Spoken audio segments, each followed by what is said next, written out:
Well, why don't you say it again? Sure. You did it so eloquently. I can just play it back. Today, Senator Mitchell's trial was supposed to start up in Becker County, and she used her privileges as a Minnesota senator to delay that criminal proceeding.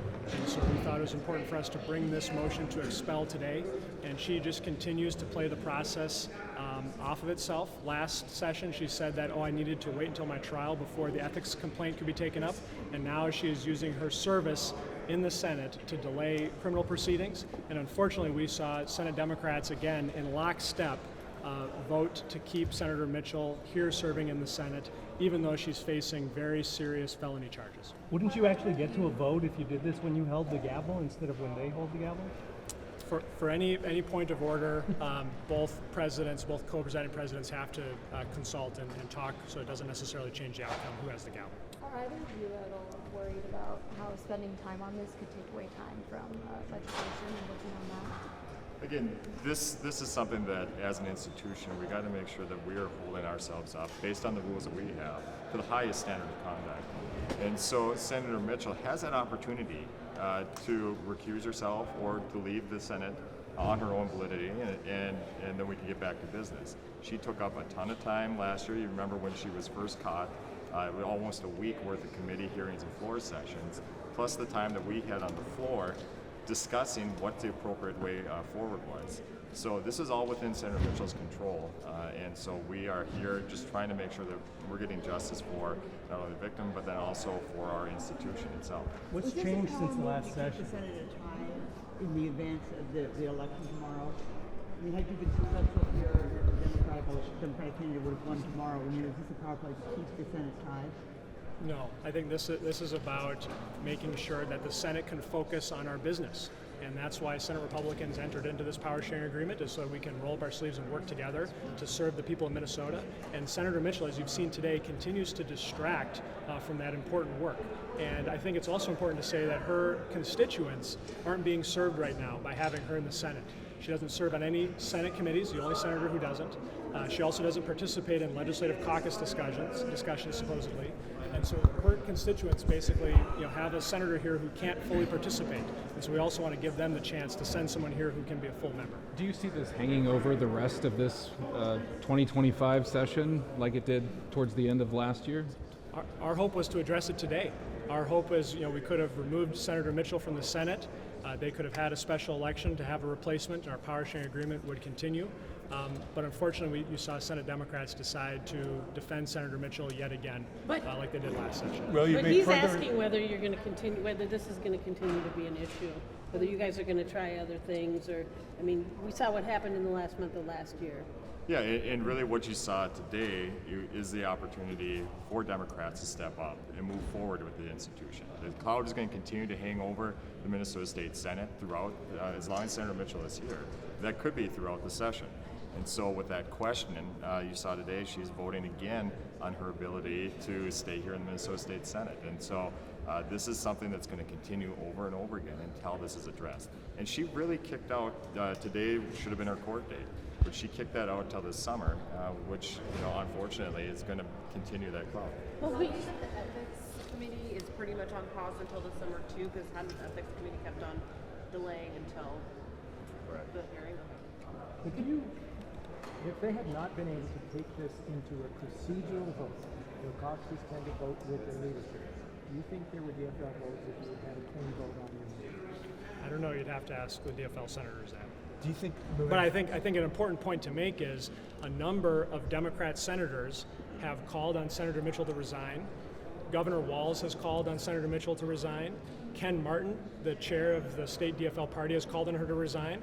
But when it actually mattered here on the floor today, we saw Senate Democrats vote lockstep in their party to keep Senator Mitchell from facing accountability for her actions. And so we saw that flurry of press releases after the end of session, but now when it mattered, we saw something different. So to be clear, are you going to make further attempts to unseat her as the session goes on? Well, again, this is going to be a cloud that's hanging over the Senate, and we'll have to address that where necessary. You said she tarnishes the Senate. Does having a felon in the White House tarnish that position?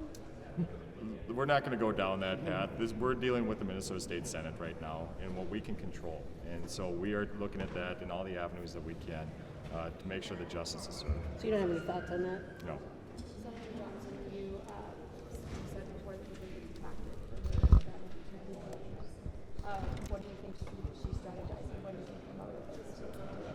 Well, they're arguing that due process needs to have a full ethics hearing and recommendations by the ethics panel that we have here at the Minnesota State Senate, right?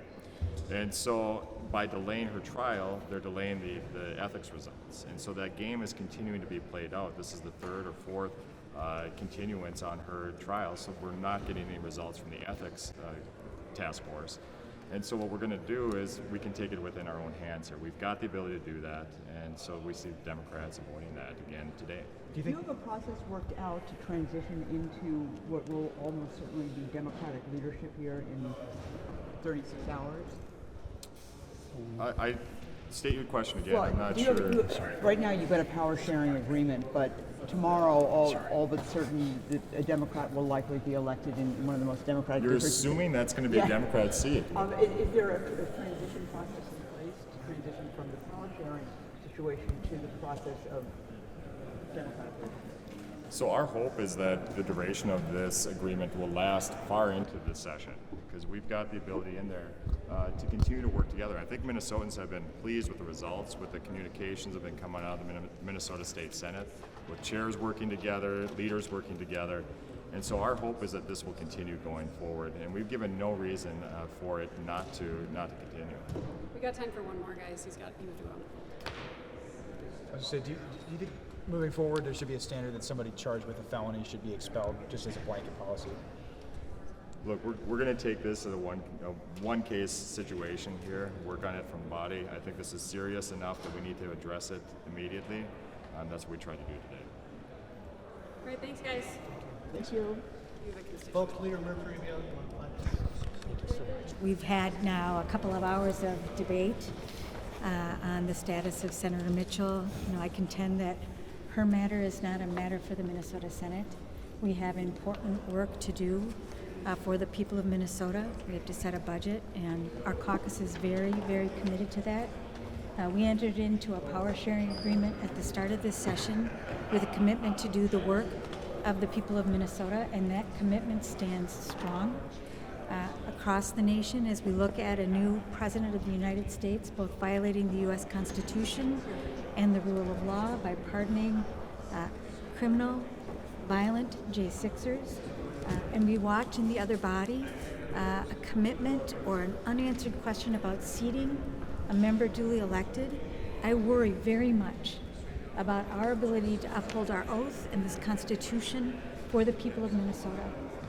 This debate today is about fundamental principles: the rule of law, due process, representation, and your ability to have a trial by jurors, by your peers.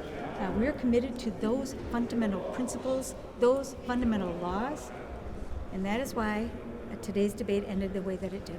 Is Senator Mitchell adequately able to represent her constituents without being on committees and not participating in caucus? So when the community in Senate District 47 had the opportunity to take action to recall, they chose not to. Instead, she remains their representative, their senator, and she's doing that job. But do you think she's adequately able to do that job? I think Senator Mitchell is going to do everything she can to represent the interests of the people of District 47, more importantly, Tom Hauser. They have the right to representation. She is their duly elected senator. Is she still not attending caucus meetings? She is not participating in our caucus. What happens on Wednesday after this election? Give us the roadmap for what's going to happen then. So, for those of you who have studied our power sharing agreement, there will be an election on the 28th, that's tomorrow. We anticipate that we will win that seat, and if you've spent any time in Senate District 60, you will understand why. It is a group of people deeply committed to winning that election, and they're knocking the heck out of the doors in order to do that. An election certificate will be delivered to us, we expect, very early next week. And we are committed to returning to our majority, but doing it with the peaceful transfer of power like we have embedded in our democracy here and in the nation's capital. What we've experienced today accepted, what we've experienced in these last couple of weeks, is a commitment together to collaborate, to cooperate, and to try and work through our differences.